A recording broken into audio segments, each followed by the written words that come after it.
Even when things are hard, we are willing to fix it, willing to let go of resentment and pride, to make room for humble love.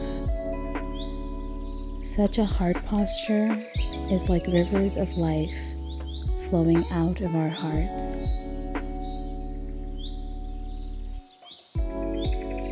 I still do my best to interact with others from a place of love.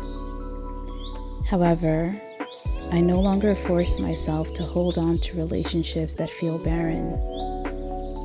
Even if I decide to reach out because I feel called to, I allow the other to do whatever they feel called to.